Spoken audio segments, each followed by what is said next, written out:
میرے हुजूर की तो कोई बहन नहीं थी, लेकिन जब हजरत हलीमा सादिया के यहाँ हुजूर गए तो वहां हुजूर की एक रजाई बहन का तस्करा मिलता है जो हुजूर को लोरियां देती थी। नाम शीमा था। तो शाम के वक्त जब खवातीन खाना पकाने में मसरूफ होने लगती तो बहनें वीर उठा करके बाहर ले जाती। हर बहन का ख्याल ये होता कि मेरे वीर से सोना जमाने में कोई नहीं। कहते हैं खूबसूरती देखने वाले की आंख में होती है। जिसके वीर का रंग सोना होता तो वो कहती रंग नहीं तो कुछ भी नहीं है, और जिसके नकूश तीखे होते तो वो कहती कि रंग का क्या है, हुस्न तो नकूश में होता है।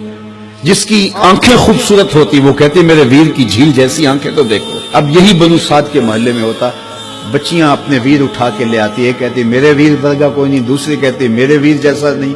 इतने में हजरत शीमा अपना वीर मोहम्मद उठा के ले आती और दूर से कहती नहीं मेरा वीर भी आ गया। तो सबके सर झुक जाते, कहते नहीं नहीं नहीं नहीं शीमा तेरे वीर का मुकाबला तो नहीं ना, हम तो आपस में बात कर रही हूं। और फिर जब किसी बहन के वीर को मुतफिका तौर पे सारी कह दें कि तेरा वीर ही सोना है तो फिर उसका फख्र दीदनी हो ना, फिर उनका ज़ौक़ आसमान को छूने लगता। इब्ने हश्शाम सीरत की सबसे पहली किताब, उसमें यह वाक़या लिखा है कि फिर हज़रत शीमा हुजूर को अपनी आगोश में लेकर समेटती और फिर चूमती और फिर वो लोरी देती, और वो लोरी के लफ्ज भी लिखे हैं, रब्बना अब के लना मुहम्मदा हत्ता अराहु याफियम व अमरदा। अल्लाह मेरे वीर मोहम्मद को सलामत रखना।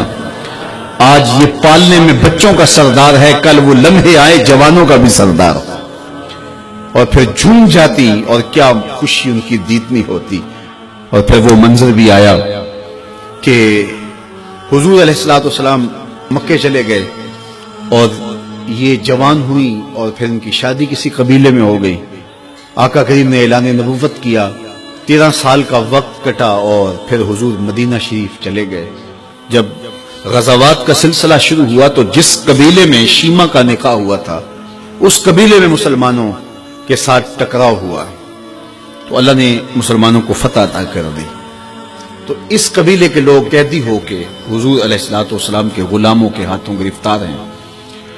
तो ये अपने कैदियों को छुड़ाने के लिए कबीले के सरदार एक एक घर से फिदिये के लिए रकम जमा कर रहे हैं। चलते चलते शीमा के घर भी पहुंचे जो कि एक उम्र का हिस्सा गुजार चुकी थी, और जाके कहा कि इतना हिस्सा आपका भी आता है। कहा किस लिए? कहा वो जो लड़ाई हुई है इतने हमारे बंदे गिरफ्तार हो गए तो उनको छुड़ाना है। तो चलते चलते बातों में किसी के लबों पे हुजूर का नाम आ गया। तो शीमा ने कहा अच्छा उन्होंने तुम्हारे लोग पकड़े? कहा हाँ। तो कहा फिर तुम रकम इकट्ठी न करो, मुझे साथ ले चलो। उन्होंने कहा तुझे साथ ले चले? कहा तुम नहीं जानती वो मेरा वीर लगता, वो मेरा भाई लगता। कौम के सरदारों के साथ हजरत शीमा हुजूर के नूरी खेमों की जानब जा रही हैं और सहाबा नंगी तलवारों से पहरा दे रहे। ये मक्की दौर तो था नहीं, ये मदनी दौर था। और शीमा कौम के सरदारों के लेके जब आगे बढ़ने लगी ना तो सहाबा ने तलवारें सौंप दी। रुक जा ऐ देहाती औरत, जानते नहीं आगे कूचा रसूल है, आगे बगैर इज़्न के जिब्रील भी नहीं जा सकते, तुम कौन हो? तो शीमा ने जो लफ्ज कहे वो लफ्ज लिए। उसने कहा खल्लू सबीली वालमू आना उख्त नबीयकुम, मेरी राहें छोड़ दो, तुम जानते नहीं मैं तुम्हारे नबी की बाजी लगती हूं। तलवारें झुक गई, आंखों पर पलकों की चिलमने आ गई, रास्ता छोड़ दिया। हुजूर के खैमा नूरी में दाखिल हुई तो हुजूर ने देखा, पहचान लिया, उठ के खड़े हो गए। फरमाया बहन कैसे आना हुआ? आपके लोगों ने हमारे कुछ बंदे पकड़े, छुड़ाने आई। तो फरमाया बहन तूने जहमत गवारा क्यों की? तू पैगाम भेज देती मैं यूं ही छोड़ देता, लेकिन तुम आ गई हो, अच्छा हुआ मुलाकात हुई।